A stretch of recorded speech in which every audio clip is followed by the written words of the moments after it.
Hi guys, sunny day in the UK. Nandito po ako sa gubat, naghahanap ng kabute. Ayan po. Ayan gubat. Daming troso ng tumba.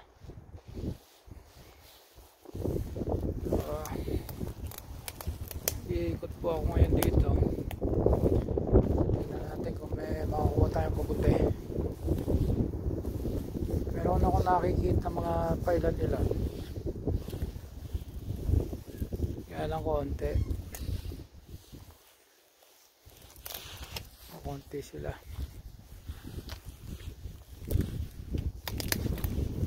Mga puno rito halos nabagsak ng bagyo. Ano, dami. Tinumba ng bagyo.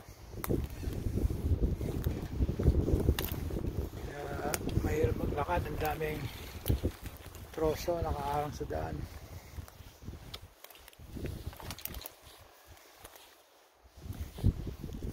Wala pa akong nakitang maraming kabute. Pa isa-isa meron.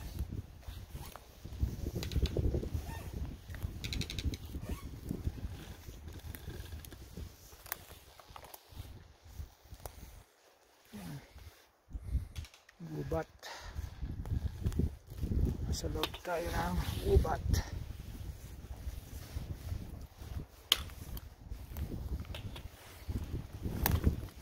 Tubig. Pinag-anoan ng ugat, oh. Matumbang puno.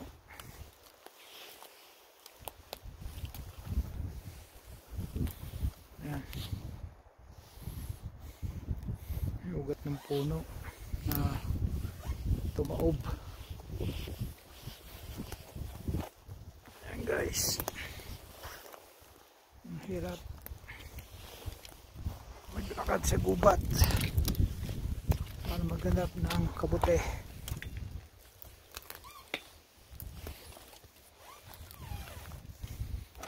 Ito meron isa, kaya lang nakain na ng hayop, nasira na ito. Yan, sinira na ng rabbit siguro. Ito, ano to, Rasula Brittergill ang species na to. Nakakain to. Yan o, Brittergill, kasi yung gill nya very brittle, yan o, nadudurog. Tawag na Brittergill, Rasula. Pwedeng kainin, kaya lang durog na, kinain na ng rabbit. Hindi na pwede, wala na yan.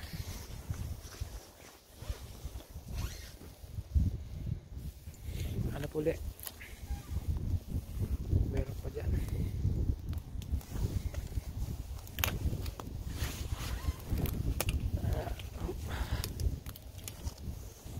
Mahirap. Nakakabang ka sa troso.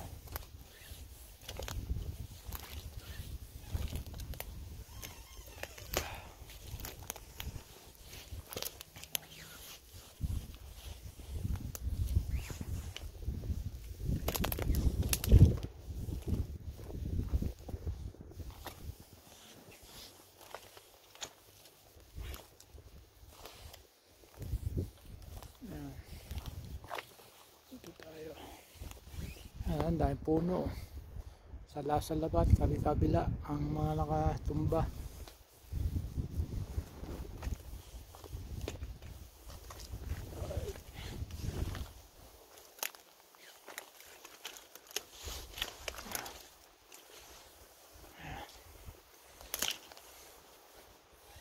Maingat dyan dahil ito yung mga tinatawag na dead pole yan, eh. Yan. Ito, dead pole yan. Huwag yan bumagsak sa'yo, patay ka. Nakala, maingat.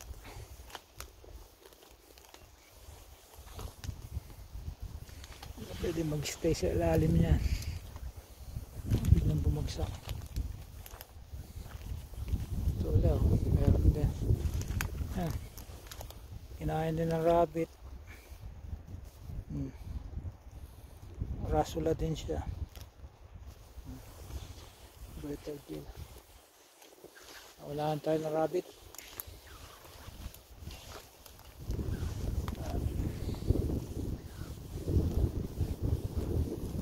Sigurado maraming rabbit dito eh.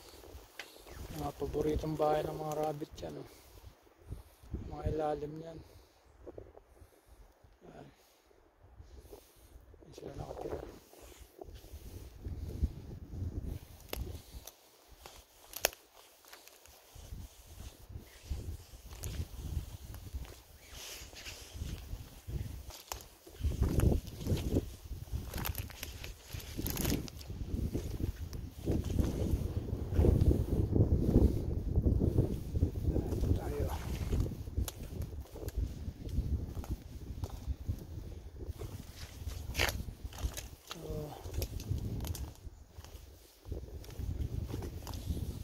Mga pine trees, yan mahilig ang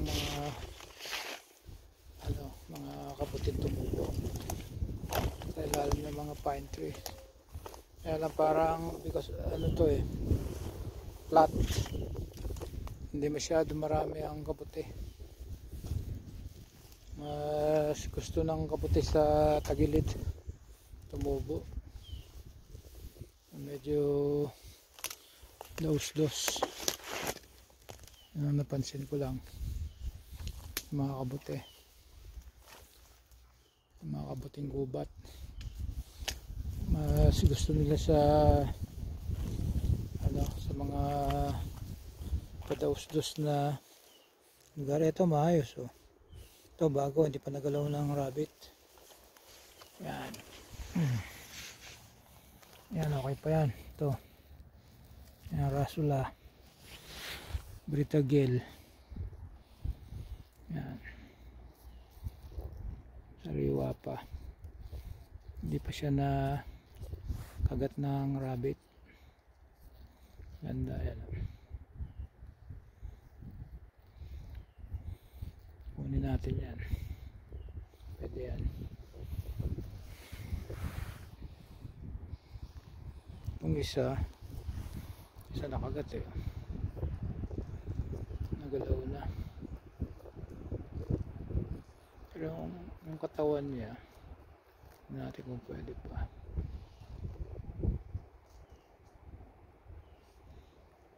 Pwede pa yan. Okay pa yan.